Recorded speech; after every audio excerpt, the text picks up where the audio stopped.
They were not flashy patents. They were not the kind of thing that appeared in technology magazines or got discussed at venture capital conferences.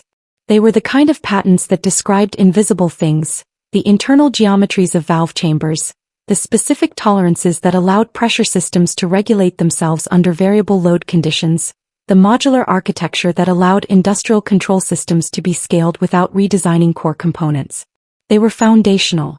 They described the bones of systems that entire industries depended on, and they were so fundamental to the way industrial hydraulic technology had developed over the previous 40 years that dozens of companies had been building on them, incorporating their principles into product lines and manufacturing processes, without ever licensing them. Without, apparently, ever checking whether they needed to. I understood what I was looking at because I had spent years learning these systems from the ground up, from Carl's shop floor, from engine bays and equipment manuals, and the kind of hands-on education that my father had dismissed as a waste of potential. My father had looked at this box and seen old paper. I looked at it and saw the architecture of something that was still running, still operating, still generating value for companies that had never paid a cent for the right to use it. I put the documents back in the box very carefully, carried them upstairs to my office, locked them in the desk drawer, and sat for a long time in the dark with my hands flat on the desktop. Then I picked up my phone and called a lawyer. Sandra Chin was recommended to me by a professor I had kept in touch with from my 1 year of engineering school, before I transferred out, and my father added that to his list of my failures. Sandra specialized in intellectual property litigation, specifically in patent recovery cases involving industrial technology. She was in her mid-40s, precise in her speech and completely unsentimental about the work. When I explained what I had found, she asked me to send her scans of the documents before she said anything else. She called me back 4 hours later. "These are active," she said without preamble. "All 17. I've done a preliminary search and I can already identify at least 9 companies that appear to be using derivative technology covered by these patents without a license agreement on record." Her voice was calm, but I could hear something beneath the calm, a tightness that in a less controlled person would have been excitement. "Margot, if even half of these claims hold up under full analysis, you are looking at a recovery in the range of $50 to $80 million. I was standing at the window of my office, looking down at the empty factory floor below, and when she said that number I put my free hand flat against the glass to steady myself. $50 to $80 million. My sister had been given a jet worth 12. My father had handed me what he called real responsibility, meaning the thing he considered worthless, the thing nobody else wanted. He had no idea that the worthless thing was where the value had been hiding all along, sitting in a cardboard box behind a broken water heater, waiting for someone who knew how to read it. I told Sandra to proceed with the full analysis. I told her to keep everything confidential. I paid her initial retainer from my personal savings, which left me with less than $4,000 in my checking account. I went back to my desk, opened my legal pad, and began making a list of everything that needed to happen and in what order. I did not call my family. I did not tell anyone. I went back to work. The days that followed settled into a rhythm that was brutal in its demands and clarifying in its effect. During daylight hours, I managed the visible surface of the crisis. I called creditors and negotiated extensions. I reviewed the active lawsuits with a litigation attorney and identified which ones could be settled quickly and which needed to be defended. I met with the 4 remaining employees and told them honestly that the company was in serious trouble but that I was working on a path forward, and I asked them to stay. 3 of them did. I learned their names, their roles, the specific institutional knowledge they carried in their heads about how the equipment worked and what the old contracts had required. That knowledge was irreplaceable and I treated it accordingly. At night I worked with Sandra. She had assembled a small team of patent analysts who were going through the 17 patents with methodical precision, cross-referencing them against product specifications, manufacturing filings, and technical documentation from every major industrial corporation that operated in the relevant sectors. The work was painstaking. It was also producing results that made my hands shake every time Sandra sent me a new summary. By the end of the second month, she had identified 11 companies whose product lines contained technology that fell within the scope of my grandfather's patents. 7 of them were large enough that the potential licensing fees and back payment claims would be significant. 3 of them were Fortune 500 companies. One of them, a firm called Hargrove Industrial Systems, had been building on Harold Prescott's hydraulic valve design principles for over 15 years, incorporating them into a flagship product line that generated hundreds of millions of dollars in annual revenue. Hargrove had never licensed the technology. Hargrove had, as far as Sandra could determine, never even checked. I asked Sandra to draft the first demand letter. She sent me a draft at 11 o'clock on a Tuesday night. I read it 3 times, made 2 minor edits, and approved it. It went out the following morning, addressed to Hargrove's general counsel, polite and precise and absolutely devastating in the clarity with which it laid out the claim. We received a response in 3 days. Hargrove's legal team called Sandra directly. There were 3 of them on the call, which told me everything I needed to know about how seriously they were taking it. Their lead counsel's voice was carefully controlled, but I could hear the strain underneath it. The sound of a person who has just discovered a very large problem that they did not know existed. "We had no idea these patents were still active," he said. "Our research indicated the portfolio was abandoned." Sandra's response was delivered in the same tone she used for everything: level, precise, and entirely without heat. "It was not abandoned," she said. "It was inherited." There was a pause on the other end of the line. "By whom?" the counsel asked. "By the granddaughter of the man who created it," Sandra replied. "By someone who understands exactly what it covers and exactly how your product line uses it." The negotiation lasted 6 weeks. Hargrove knew their exposure was significant, and they knew that going to litigation would make that exposure public in ways that would damage their relationships with their own clients. They settled. The licensing agreement was worth $4.2 million annually. The back payment settlement for 15 years of unlicensed use, calculated conservatively at a rate that Sandra's team had negotiated firmly upward from Hargrove's opening position, totaled $11 million. The settlement check arrived on a Friday afternoon in late April, and I sat in my office above the empty factory floor and stared at my computer screen for a long time after I saw the number confirmed in my account. It was not triumph that I felt. It was something more fundamental than that, something that sat lower in my chest and breathed more slowly. It was the feeling of solid ground appearing beneath feet that had been treading water for longer than I wanted to count. While I was working through the nights in my cramped office with Sandra's patent analyses spread across my desk, Genevieve was posting photographs from the jet. The images were beautiful in a technically precise way, the way that photographs taken by professional content teams always are. The soft amber lighting of the cabin at dusk, the champagne glass catching the last of the sunset through an oval window, the aerial view of Nantucket from 30,000 feet with the caption, "Grateful doesn't begin to cover it." She did a weekend in Aspen with 4 friends whose net worth, collectively, could have funded a small country. She was interviewed by a lifestyle magazine that described her as the new face of refined inheritance, a woman who understood that true legacy was about elevation. The interviewer asked her what advice she had for young women who wanted to build on family wealth. "Know what you have," Genevieve said, her smile captured perfectly in the accompanying photograph. "And protect it." I read that quote on my phone at 2 in the morning while sitting at my desk with a cold cup of coffee and a Sandra Chin summary document open on my laptop.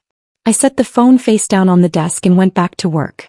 My mother called during this period exactly once. It was on a Tuesday morning in late February, and she did not ask how I was doing or how the company was managing or whether I was sleeping. She called to remind me about the family gala in November and to mention, with the particular brightness in her voice that she reserved for Genevieve-related topics, that Genevieve would of course be flying in on the jet and that it would be lovely if I could manage to arrive on time. "Just try to look presentable, Margot," she said, not unkindly, which somehow made it worse.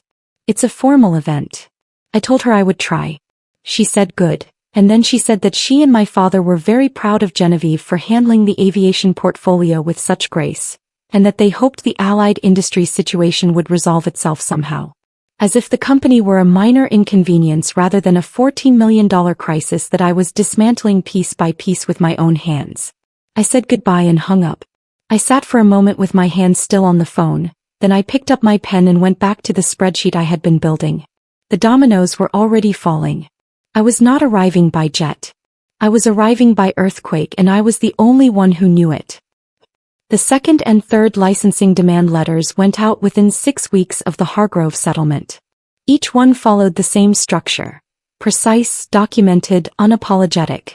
Each one produced a similar response from the recipient's legal team, a period of frantic internal review, a round of calls with increasingly senior counsel and then negotiation. The negotiations were not always comfortable. Two of the companies pushed back hard, questioning the validity of the patent claims and suggesting that the technology was too fundamental to be proprietary. Sandra addressed those challenges with the same methodical precision she brought to everything, pulling specific product specifications, cross-referencing engineering documentation, and building the kind of evidentiary record that made litigation look like an expensive and ultimately losing proposition. Both companies eventually settled. By the end of the calendar year, I had executed licensing agreements with 7 corporations. The combined value of those agreements, including back payment settlements and ongoing annual royalties, exceeded $38 million. I sat with that number for a long time before I let myself believe it. Then I called Sandra and asked her to draft the full settlement documentation, and I spent a Saturday morning reviewing every line of every agreement to make sure I understood what I had signed and what it meant. Then I paid the debts. All of them. Every vendor invoice, every deferred tax liability, every outstanding equipment lease, every terminated credit line. I paid each one in full with interest, and I sent a letter with each payment that was professional and brief and contained no editorializing. When the last payment cleared, Prescott Allied Industries was debt-free for the first time in nearly 2 decades.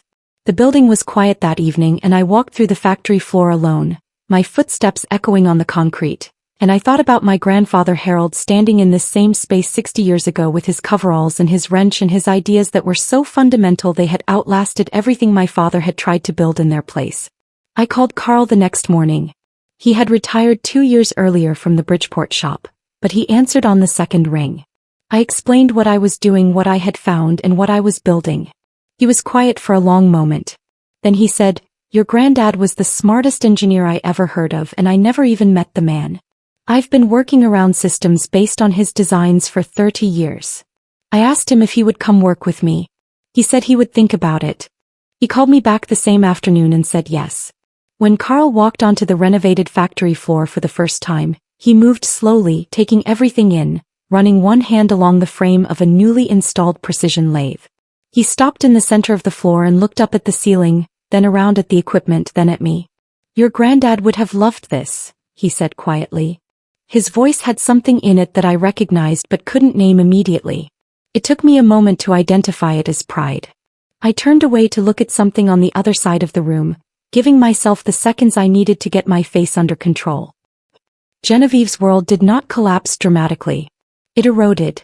The jet, which had seemed like a crown when my father transferred it, turned out to be constructed of responsibilities rather than jewels. The operating costs were structural and relentless. Fuel, crew salaries, mandatory maintenance cycles, hangar fees, insurance premiums that scaled with every flight hour logged. My father had transferred the asset but had not discussed the ongoing cost architecture with Genevieve, possibly because he had never looked at it closely enough to understand it himself. Genevieve had received the jet the way a person receives a gift-wrapped package, seeing the bow and the paper and not thinking about what it weighed. Within 18 months, the operating cost had consumed her liquid savings. She and Tristan began to argue, quietly at first and then with an increasing frequency that several of their mutual friends noticed and mentioned to people who eventually mentioned it to my mother. She tried to offset the costs by chartering the jet commercially, positioning it in the luxury charter market, but the market was competitive and her operation was too small and too new to establish the client relationships that would have made it viable. She spent money on branding consultants and charter brokers and a website that was beautiful and generated almost no revenue. She was running a business she didn't know how to run, with costs she hadn't anticipated in a market she hadn't studied. The jet was not a crown. It was an anchor, and she was sinking with a smile on her face because she had not yet admitted to herself that she was in the water. The social media posts slowed. The Nantucket trips stopped. The Aspen photographs disappeared from her feed without explanation. She was still posting, but the content had shifted. More reflective captions, more carefully staged domestic scenes, the performance of contentment rather than the performance of abundance. Anyone who knew how to read it could see the adjustment. I saw it. I didn't say anything to anyone. My mother called me on a Thursday morning in September, and the difference in her voice was immediate and unmistakable. The particular brightness she reserved for Genevieve conversations was absent. In its place was a register I recognized from my childhood, the careful, measured tone she used when she needed something and was trying to approach it from the most advantageous angle. "Margot, sweetheart," she began, and I noted the word as a data point, a marker of how significant the request was going to be. She never called me sweetheart when she was simply checking in. "I've been hearing things about Prescott Allied. People have been talking about the recovery. Someone at the club mentioned that you'd turned things around considerably." She paused, which was an invitation for me to fill the silence with information. I didn't. I let the pause extend until she continued. "Your father and I were thinking it might be useful to sit down together. As a family. To look at the overall picture and make sure that the family's financial interests are properly aligned going forward." What she meant was that Genevieve was drowning and they needed me to notice and respond. What she expected was the old Margot, the one who would cave under the weight of the word family and the implication that not responding made me the problem. "I'll think about it," I said. The same words I had used before. This time I was not even considering it and she could probably hear that in my voice, but she thanked me and said she hoped to hear from me soon, and we both hung up and went back to our separate versions of reality. The Hartford Club Gala arrived in the first week of November, and I almost didn't go. I sat with the decision for 2 weeks, turning it over the way you turn over a stone to see what's underneath. The old reason for going would have been the hope that they would finally see me, finally acknowledge what I had built, finally give me the moment of recognition that I had spent years trying to earn. But that wasn't why I went. I went because I was done being absent from my own story. I was done standing in the parking lot while other people occupied the space that was mine to be in. I arrived alone in a black dress that was simple and well-made and entirely my own, purchased with money I had earned. The pearl earrings my grandfather had given me when I was 16. A car I had bought myself, new but not ostentatious. I arrived exactly on time, which was something I had always done and which my mother had always chosen to read as a kind of social failure. The ballroom of the Hartford Club was everything it always was. Dark wood paneling, crystal chandeliers, the particular quality of light that old money uses to suggest permanence. The crowd was the same crowd it always was, the same families, the same networks, the same careful performances of status and ease. I had grown up among these people, had been the footnote in their assessments of the Prescott family, the other daughter, the one who couldn't hold a job, the one who disappeared into some business thing that didn't work out. I could feel the shift in the room the moment I walked in, not dramatic, not obvious, just the particular recalibration that happens when the story that people have been telling about someone suddenly doesn't match the person standing in front of them. Genevieve was near the bar. She was thinner than she had been at the estate meeting, and her smile was doing more work than it used to, holding up more of her face. She saw me from across the room, and for a fraction of a second her expression was completely unguarded. What I saw in that fraction of a second was not the older sister who had always occupied the elevated position, not the composed, strategic woman who had gasped at the right moment when my father transferred the jet. What I saw was someone who was tired and frightened and was not quite successfully hiding either of those things. The envy came after, a quick tightening around the eyes that she controlled almost immediately. Almost. I moved through the room and talked to people I knew and some I didn't. I accepted a glass of sparkling water and stood in various configurations of conversation, and I was present in a way I had never quite been at these events before, not performing ease but actually feeling something close to it. Because I had nothing to defend and nothing to prove and nowhere I was desperately trying to get to. I was already where I was going. My father found me near the end of the evening, by the tall windows that looked out over the courtyard. He had aged in the months since the estate meeting in ways that the meeting itself had not shown me, a settling in his face, a slight rounding of the shoulders that had always been so precisely held. He held his scotch in both hands the way old men hold things when they want something to do with their hands. He looked at me for a long moment without speaking and then he said, "I heard about the patents." His voice was rough at the edges like something that had been handled too many times. "Sandrachin. The licensing agreements." I nodded. I didn't offer anything beyond that. "I didn't know Harold's work was worth anything," he said. I didn't look. I waited. He turned the glass slightly in his hands. "I gave you that company because I didn't know what else to do with it," he said, and it was the most honest thing he had ever said to me, which made it both a relief and a grief simultaneously. I thought it was the end of the line for it. I know, I said. He nodded slowly. He stared at the courtyard for a moment. Your sister is having difficulties with the operating costs on the jet, he said then, his voice shifting into a different register, the one that meant we were approaching the request. The numbers are more significant than we anticipated. Your mother and I were wondering if there was some arrangement that might— No, I said. The word was not loud. It was not angry. It landed in the air between us with a finality that was simply the truth stated plainly. He looked at me with the particular expression of a man who is not accustomed to being told no and is trying to determine which tool in his toolkit will change the answer. I held his gaze and I let him look, because there was nothing in my expression to read except the fact that I meant it. You gave me the debt, I said quietly enough that only he could hear it above the sounds of the gala, because you believed it was worthless. You gave Genevieve the jet because you believed it was priceless. You were wrong on both counts, and the consequences of that belong to the people who made that decision. He opened his mouth. He closed it. He looked back at the courtyard. For the first time in my life I had said something to my father that he had no answer for, not because he was being kind, but because I was right and he knew it and there was nothing left to say. I set my glass down on a nearby tray and walked away from the window. I walked through the ballroom and out through the main doors and into the cold November night, and I stood on the stone steps of the Hartford Club and breathed in air that felt clear and sharp and entirely my own. 6 months after the gala, I stood in the center of the newly opened Prescott Innovation Center and tried to hold the reality of it in my mind long enough to believe it. The building was a complete renovation of the original factory, reconfigured around a modern research and development core. There were engineering labs and prototype workshops and a small auditorium for the educational programming we were developing in partnership with 3 state universities. The production floor had been rebuilt from the ground up with new equipment and new processes, and it was running again, actually running with 31 full-time employees and a client list that was growing every quarter. On the wall of the main lobby, I had hung a black and white photograph of Harold Prescott standing in front of the original factory in 1962. He was wearing his coveralls and holding a wrench and smiling, and the photograph was large enough that you could see the specific quality of his expression. A man who was exactly where he was supposed to be, doing exactly what he understood. Beneath the photograph was a small brass plaque. It read simply, "She built something from nothing." It was the most important sentence anyone had ever applied to me, and I had put it on the wall of the building I had built and I intended to keep it there.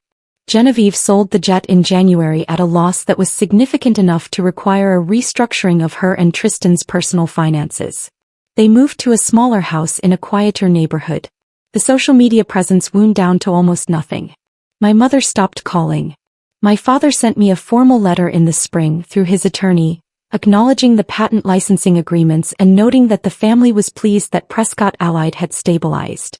It was the most distant possible version of recognition, stripped of anything personal, but I recognized it for what it was. The closest he knew how to get to saying he had been wrong. I kept the letter in my desk drawer. I didn't respond to it. I didn't need to. On a quiet evening in late spring, after the staff had gone home and the Innovation Center had settled into the particular silence of a building that is resting between days of work, I walked through the lobby alone. The lights were low. The photograph of Harold watched me from the wall. I stopped in front of it and stood for a while looking at his face, at the wrench in his hand and the smile that knew exactly what it had made. I thought about the estate meeting, the mahogany table and the amber light and my father's voice going flat when it turned from Genevieve to me. I thought about the cardboard box behind the broken water heater, labeled in handwriting I recognized, holding the 17 documents that had changed the shape of everything. I thought about Sandra Chen's voice on the phone, tight with the particular excitement of someone who has just identified the size of something extraordinary. I thought about Carl on his first day in the renovated factory, his hand on the lathe, his voice saying your granddad would have loved this. I thought about Genevieve's face at the gala, that unguarded fraction of a second, the tiredness and the fear. I did not feel triumph. I had learned by now that triumph is a loud thing and what I felt was not loud. It was the feeling of a structure that has been built correctly, beam by beam and bolt by bolt, tested by weight and time and stress, and has held. It was the feeling of ground beneath your feet, that you broke yourself and turned yourself and planted yourself in ground that is yours not because someone gave it to you but because you understood it when everyone else walked past it. They gave my sister the sky. They gave me the debt. They gave her something that looked like power and turned out to be a cost. They gave me something that looked like punishment and turned out to be a map. The difference between them, I understood now, was not about what was given. It was about who was doing the reading. I turned off the lobby light and walked to the front door and out into the spring evening. The air smelled like cut grass and warming concrete and the distant green of the Connecticut hills. The stars were just becoming visible in the deep blue of the early dark. The ground under my feet was solid and sure and, in the most literal possible sense, mine. I had not arrived by jet. I had arrived by staying. By reading. By understanding the invisible architecture of things that other people had walked past without looking. My grandfather had left me a map. My father had buried it. And I was the one who had known how to dig. I stood in the parking lot of the building I had built and looked up at the first stars of the evening, and I felt for the first time in as long as I could remember, completely and irreversibly at peace. Not because I had won. Not because they had lost. But because I had finally, completely stopped measuring my life by any scale that wasn't my own. The debt was paid. The work was real. The ground was mine. And I had never, in any meaningful sense of the word, been higher. At the annual Prescott family estate meeting inside my father's towering brownstone in Hartford, Connecticut, the air was thick with the scent of old leather and fresh betrayal. My father, Charles Prescott, stood at the head of the mahogany conference table, his reading glasses perched on his nose as he shuffled through a stack of legal documents with the slow, deliberate authority of a man who had never once questioned his own judgment. My older sister, Genevieve, sat directly across from me, her posture immaculate, her manicured nails tapping a quiet, rhythmic pattern against the stem of her champagne flute. She already knew what was coming. I could see it in the careful stillness of her expression, the way her lips held a smile that was just a fraction too controlled to be genuine. My mother, Diana, sat beside her like a devoted shadow, her silk blouse perfectly pressed, her pearls perfectly aligned, her attention perfectly fixed on Genevieve as if I weren't even in the room. I sat at the far end of the table, slightly removed from the rest of them, the way I had always been slightly removed from the rest of them. I had a yellow legal pad in front of me and a pen in my hand, not because anyone expected me to take notes, but because having something to hold kept my hands from betraying how tightly wound I was inside. The room smelled like furniture polish and old ambition. The afternoon light came through the tall windows in long amber slabs that fell across the table like bars.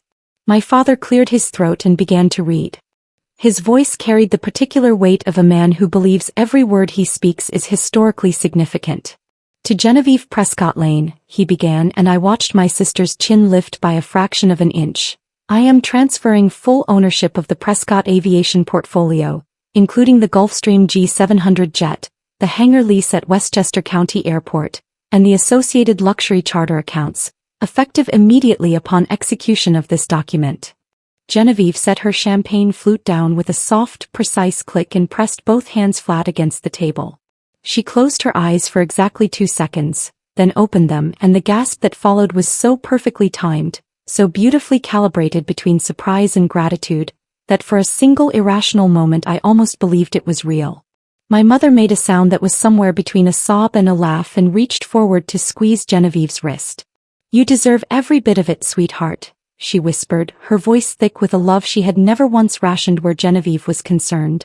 Then my father's eyes found me at the end of the table and everything in the room changed temperature. The warmth that had been pooling around Genevieve's end of the table evaporated completely. He adjusted his glasses, looked back down at the paper, and continued in a voice that had gone flat and clinical, the voice he used for difficult conversations and unfavorable quarterly reports. "To Margot Prescott," he said, "I am assigning the outstanding obligations, operational debt, and full fiduciary responsibility for Prescott Allied Industries, including all associated liabilities, pending litigation and creditor agreements, effective upon the execution of this document." He set the paper down and looked at me over the rims of his glasses with an expression that was not unkind but was absolutely final. "It is time you learned what real responsibility looks like, Margot." The room was quiet. My mother was still looking at Genevieve. Genevieve had lifted her champagne glass again and was taking a long, slow sip, her eyes trained somewhere just above my left shoulder, carefully avoiding direct contact. My pen was still in my hand. I had not written a single word on the yellow legal pad. I set the pen down very carefully as if sudden movements might cause something to break. What they had just handed me was not a business. It was a crater. Prescott Allied Industries carried $14 million in outstanding debt, a terminated bank credit line, 3 active vendor lawsuits, back taxes owed to the state of Connecticut, and a factory floor that hadn't run at full capacity in over 6 years. Every financial professional who had looked at it in the last decade had recommended the same thing. Close it, sell the assets for parts, and walk away. My father had kept it alive on paper because he couldn't bring himself to admit that something bearing the Prescott name had failed on his watch. And now he was handing that failure to me, dressed up in the language of responsibility and opportunity, because it was easier than admitting what it actually was. The thing he didn't know what to do with, passed to the daughter he felt the same way about. But what none of them knew, what I had discovered 3 weeks earlier while quietly working through the oldest filing cabinets in the company's storage room, was that buried beneath all of that debt, beneath all of those lawsuits and unpaid invoices and rusted equipment leases, was something that none of them had ever bothered to look for. A patent portfolio. 17 industrial patents, registered in my grandfather Harold Prescott's name, sitting in a cardboard box that had been shoved behind a broken water heater and labeled, in my father's own handwriting, Granddad's stuff. I had sat on the floor of that storage room for 2 hours, reading through the documents with a flashlight, and by the time I stood up, my knees were stiff and my hands were trembling, and I knew with a certainty that I had never felt about anything in my life that everything was about to change. They gave Genevieve the sky. They gave me the ground. They had absolutely no idea what was growing in it. The drive home from the brownstone took 40 minutes through Hartford traffic, and I spent every one of those minutes in a silence so complete it felt like pressure. I had said goodbye to my parents in the marble foyer while Genevieve accepted congratulations from the family attorney. My mother had given me a brief, one-armed hug that lasted exactly long enough to qualify as an embrace and said, "I hope this will be good for you, Margot."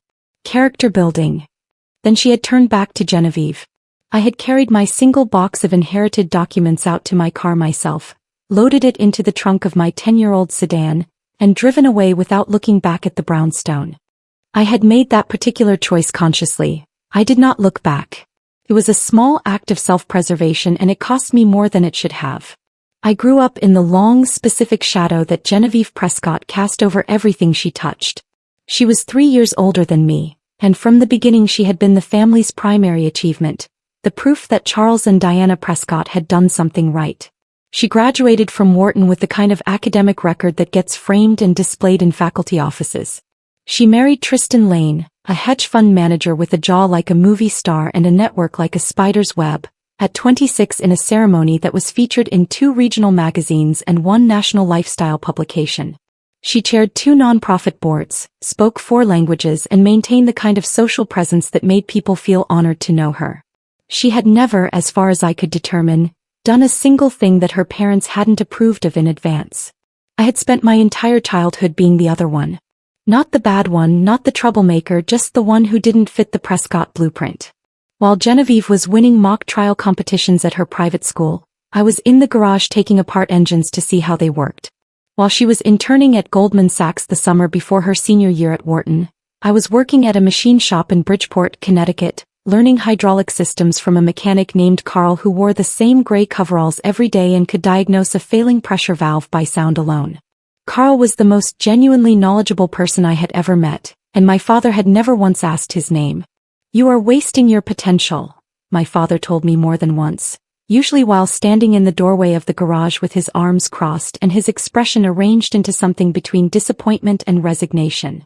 "Genevieve is building a future. You are out here building nothing." I never argued with him about it. There was no point. He had already decided what I was, and he was not a man who revisited his decisions. But I kept going back to the garage, kept going back to Carl's shop, kept learning how things worked from the inside out, how pressure built and released, how systems failed and could be rebuilt, how the invisible structures beneath every functioning machine were the most important parts, the parts that nobody ever thought about until they broke. I just didn't know yet that those years of invisible learning would become the key to a lock that my family had forgotten existed. Prescott Allied Industries was founded in 1962 by my grandfather, Harold Prescott, in a converted warehouse on the outskirts of Hartford. Harold was an engineer by training and an inventor by nature, a quiet, precise man who cared more about how things worked than how they looked. In its prime, under Harold's leadership, The company had employed over 400 workers and held supply contracts with automotive manufacturers, aerospace subcontractors, and municipal infrastructure firms across the entire Northeast Corridor. It was not a glamorous business.